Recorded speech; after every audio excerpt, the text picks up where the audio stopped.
Koski, Deputy Prime Minister and Minister for Foreign Affairs of the Republic of Poland. Mr. President, Excellencies, this Emergency Security Council meeting has been called because a mere week after Russia sent drones into Poland, 3 Russian MiG-31 fighter jets with their transponders off entered Estonian airspace without authorization and lingered for 12 minutes. On the same day, 2 Russian fighter jets violated the security zone over the Polish drilling platform in our economic zone in the Baltic Sea. If these were accidents, why not immediately acknowledge them and apologize? We have given Russia a pass in the past in such circumstances. But we have not heard any apologies, only lies. Together with the intensification of attacks on Ukraine, they seem to be an eloquent comment on, quote, moving from confrontation to dialogue, end quote, promised by Vladimir Putin in Alaska. These breaches of airspace are suspect because they are an escalation of hybrid war which Russia has waged against the West for years. Murders of politicians, journalists, human rights defenders and defectors, cyber attacks against hospitals and financial institutions, arsons, including in Poland, UK and Lithuania, postal packages containing incendiary devices all over Europe, including Germany, attacks on Ukrainian embassies, in addition to standard espionage and disinformation. Excellencies, this Council has a responsibility to send a clear message that such provocations will not be tolerated. It must stand in solidarity with Estonia, Romania, Poland, and all nations whose sovereignty is threatened by systemic Russian aggression. To the representatives of Russia, I have this to say. We know you don't care for international law and you are incapable of living in peace with your neighbors.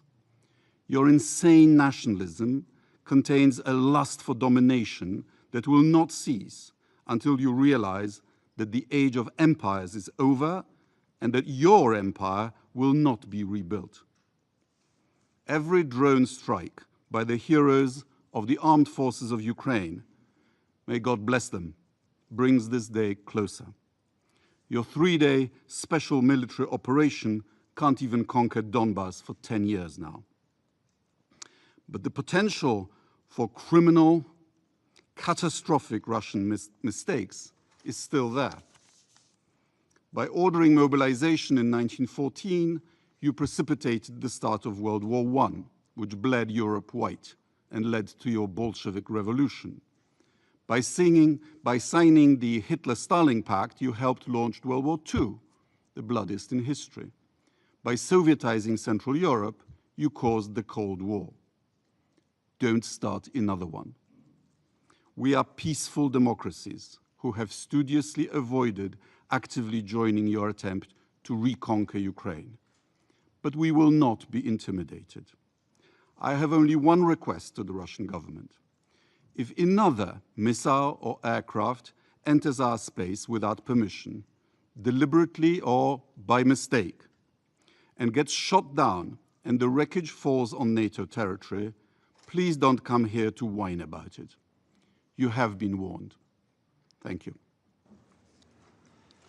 I thank His Excellency Mr. Sikorski for the statement. I now give the floor to His Excellency Mr. Johann Wadefu, Federal Minister for Foreign Affairs of Germany. Mr. President, 12 minutes. 12 minutes in which 3 Russian fighter jets brazenly ventured into Estonian airspace. 12 minutes in which they made their way almost to the Estonian capital, to Tallinn. What happened early Friday morning marked a further dangerous escalation by Russia. The incursion came just over a week after more than 20 Russian drones had entered Polish airspace. Once again, in Estonia, Russia violated, without any provocation, the territorial integrity of one of its neighbors, and thus one of the fundamental principles of the UN Charter. We condemn this grave violation of international law. This is not the behavior of a state seeking to preserve global peace and security, but one of recklessly disregarding international norms. Together with our partners, Germany stands firmly in solidarity with Estonia. We stand together against those who seek to use military coercion to undermine our sovereignty, freedom, and solidarity. The most recent alarming incidents bring to light two significant insights. First, Russia's ongoing aggression is not only directed against Ukraine and its people, rather, in its reckless behavior, Russia poses a serious danger to regional security as well as to global peace and stability.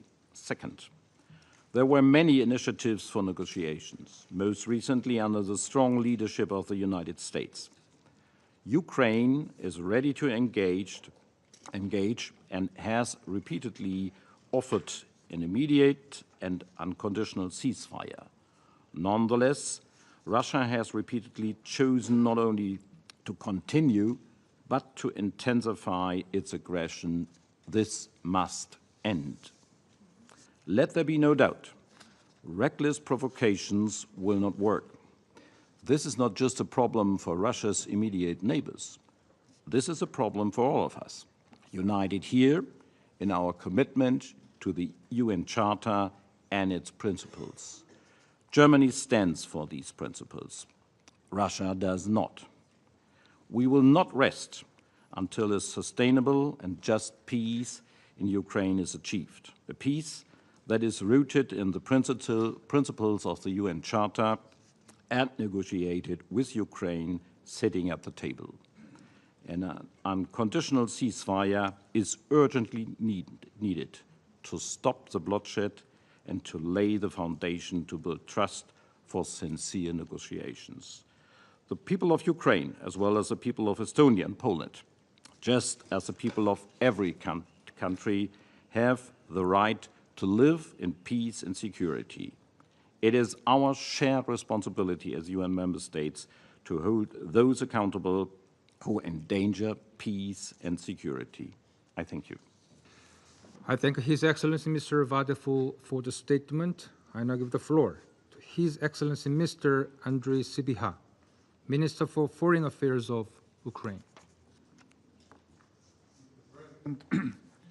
Thank you for organizing this important meeting. Just 10 days ago, this Council held an emergency meeting requested by Poland after being intruded by 2,000 Russian drones. Today, we are meeting at the urgent request of Estonia after 3 Russian jets violated its airspace. What's next? Which other emergency meeting will we have to hold in the coming weeks? Who will be the next country dealing with Russia's provocations? None of these developments were accidental. No, Moscow does this on purpose. A country occupying a permanent seat in this council is destroying international peace and security it is supposed to maintain. The logic is simple. Russia escalates to force everyone to play by its rules. It wants to impose the law of the jungle upon everyone, might make right. Our goal is the opposite. We must make Russia play by our rules. We have such rules accepted by everyone. They called the UN Charter. It is important that existing tools to be in the Security Council meeting or invocation of NATO Article 4 are actively used. However, political action should be backed by strong practical steps. Weak or late responses will only encourage further aggression. Europe is not at war with Russia, but Russia is at war with Europe. And the only way to safeguard peace is to respond with strength and unity.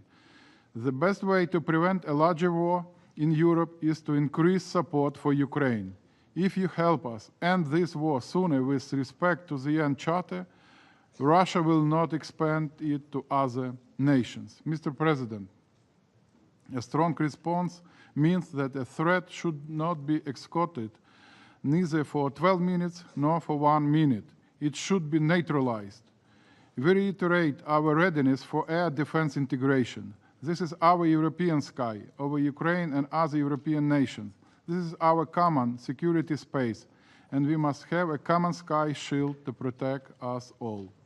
Ukraine is the only country in the world countering regular massive air attacks of more than 500,000 drones and missiles, and we are ready to share experience and join forces. An integrated European air defense system combining intelligence, early warning, and active interception is essential. We have the capabilities, experience, and alliances, but action must be decisive, adequate, and swift.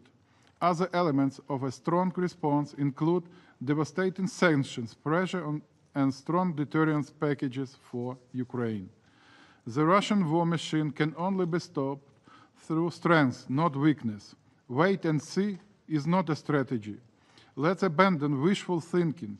Russia poses an existential threat to Europe, and it will not disappear if we close our eyes. Ukraine has learned many bitter lessons in the past. What we now see in Poland and Estonia reminds of how Russian aggression against Ukraine started. Hybrid attacks and escalation, unmarked soldiers, violations of state border, and other steps. We can see this pattern repeating, but in another forms. The only effective way to counter this escalation is to respond with strength and unity. In conclusion, we reiterate that aggression against any European nation threatens the security of all. Only united action can prevent escalation and preserve peace in Europe. We stand in solidarity with our friendly Estonia, with the Estonian government and people, and we are ready to contribute to our shared security. Thank you. I thank His Excellency Mr. Sibiha for the statement. I now give the floor to Her Excellency Mrs. Oana Silvia Toiu, Minister for Foreign Affairs of Romania. Mr. President, thank you for this opportunity to take the floor at this emergency meeting of the UN Security Council, where we meet again to defend the principles of sovereignty and territorial integrity. I also want to thank Assistant Secretary General Miroslav Yenka for his briefing.